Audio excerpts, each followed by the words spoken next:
प्रेरणास्पद कथा YouTube channel पर मैं धनंजय जैन आप सभी का हार्दिक अभिवादन करता हूँ।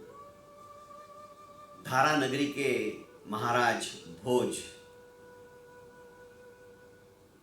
प्रतिदिन अपना वेश परिवर्तन कर कभी दिन में तो कभी रात में नगर में घूमा करते थे।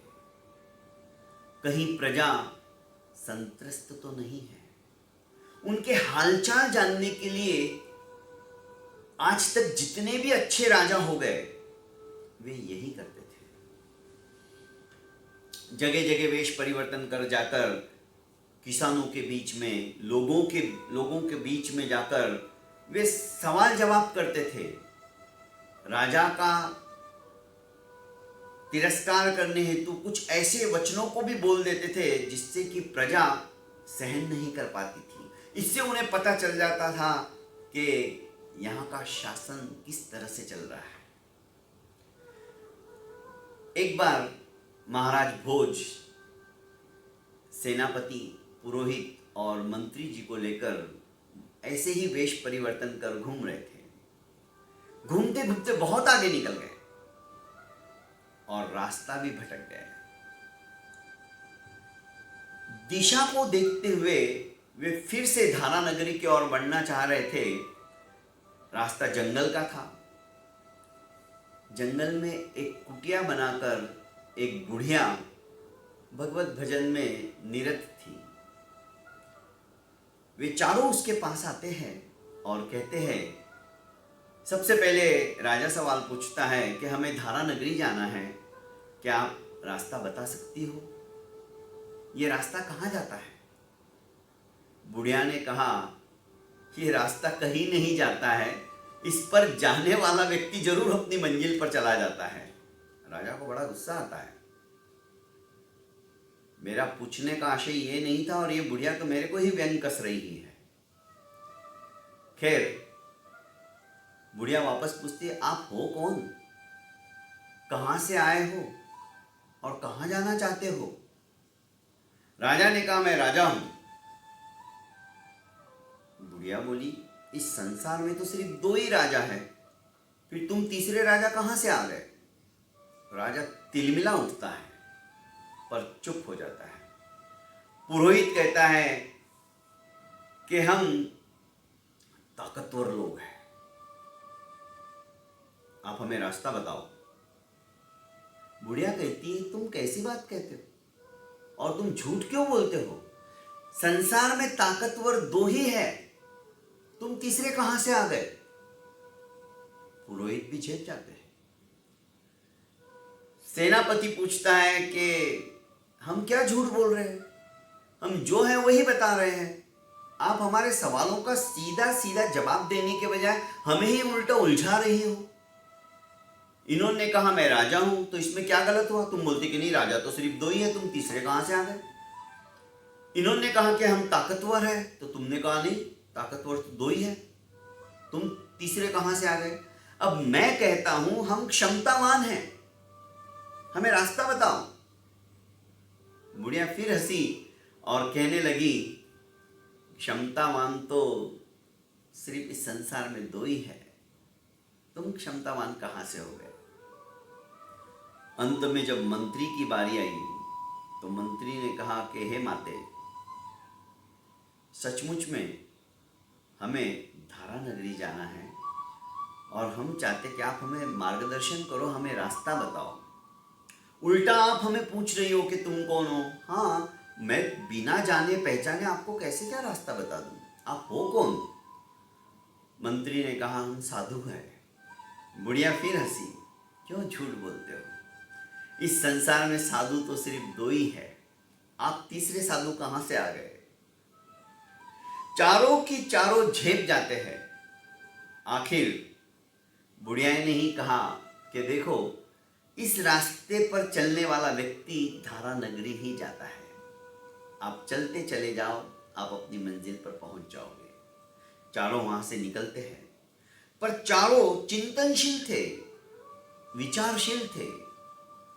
धारा नगरी में पहुंचने के पश्चात दूसरे दिन महाराज भोज ने अपने 4 सैनिकों को भेजा और कहा कि उस जंगल के अंदर वह कुटिया बनाकर एक वृद्धा रहती है, उसे ससम्मान लेके आओ, साथ में डोली भी लेके जाओ।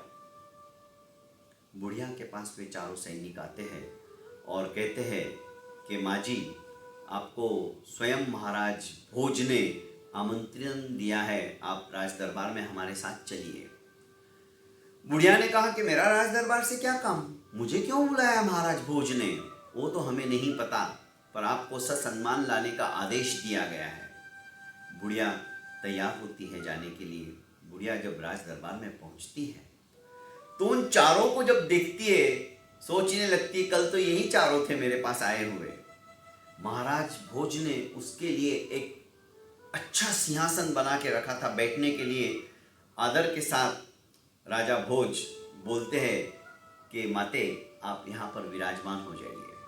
आपने जो कल हमने जो सवाल पूछा था उसके प्रत्युत्तर में सभी बातें दो करके बताई। जैसे कि मैंने पूछा था मैं राजा हूं, तो आपने कहा नहीं, राजा तो दो ही होते हैं। सेनापति ने कहा, पुरोहित ने कहा और मंत्री जी ने भी कहा कि हम ताकतवर है, क्षमतावान है, साधु है। उसके भी प्रत्युत्तर में आपने कहा वो तो दो ही हैं, आप तीसरे कहां से आ गए? हम जानना चाहते हैं आखिर उस रहस्य का कारण क्या है, हम नहीं समझ पाए। मैं स्वयं राजा हूं, आप देख रही हो, फिर भी आपने कहा कि संसार में दो ही राजा हैं। माते, जिज्ञासा का समाधान कीजिए। वृद्धा बोली कि महाराज,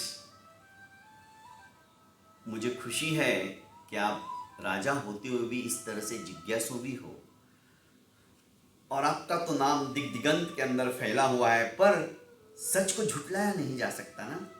इस संसार में राजा तो सिर्फ दो ही है, एक इंद्र जो हमारी संपूर्ण सृष्टि का पालनहार है, और दूसरा यमराज।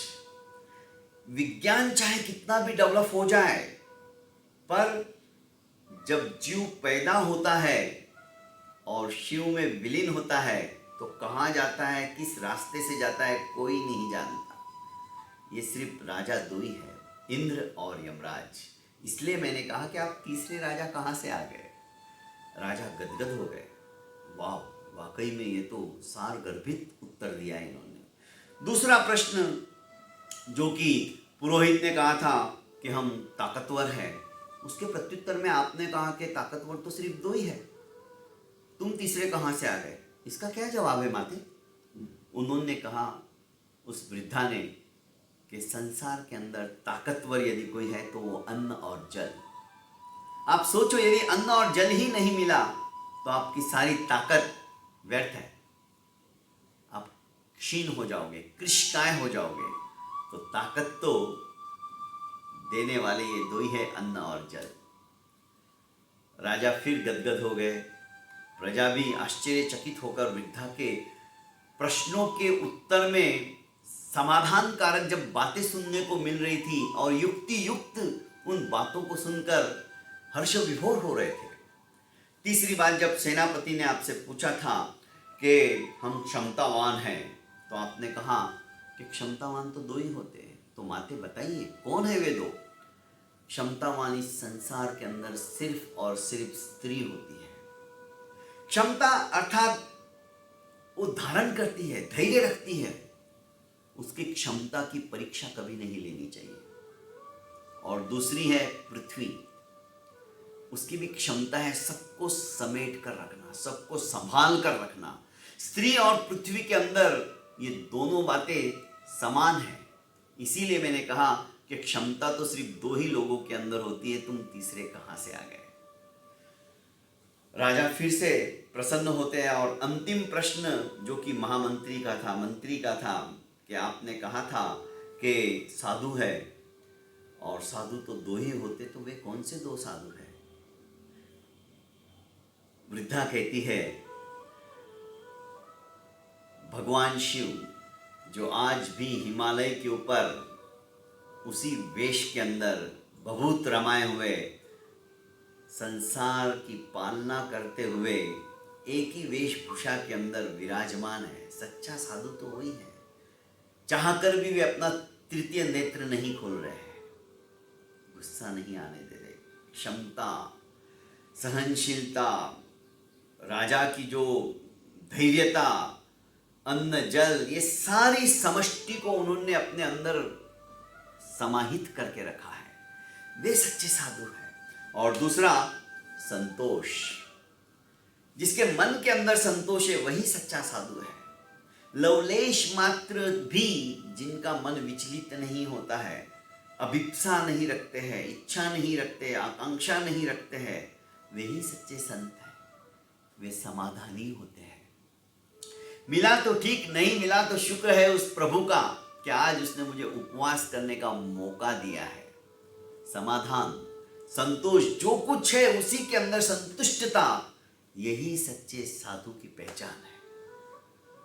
दोस्तों, छोटी छोटी ज्ञानवर्धक इन बातों को लेकर अब प्रतिदिन आपको प्रेरणास्पद कथाएं सुनने को मिल रही है। और जो नए इसमें जुड़े हुए हैं, ग्रुप के माध्यम से कई जगह कहानियां जा रही है, तो जो जुड़ना चाहते हैं और जुड़ चुके हैं और आपने अभी तक लाइक एवं सब्सक्राइब नहीं किया है और प्रतिदिन प्रतीक्षा करते हो कि किसी ग्रुप में आ जाए कहानी तो पढ़ेंगे, इससे अच्छा दोस्तों चैनल को सब्सक्राइब कर लीजिए, आइकॉन के बटन को दबाकर ऑल को सेलेक्ट कर लीजिए। आज तक की समस्त कहानियां आपको यहाँ पर सुनने को मिलेगी।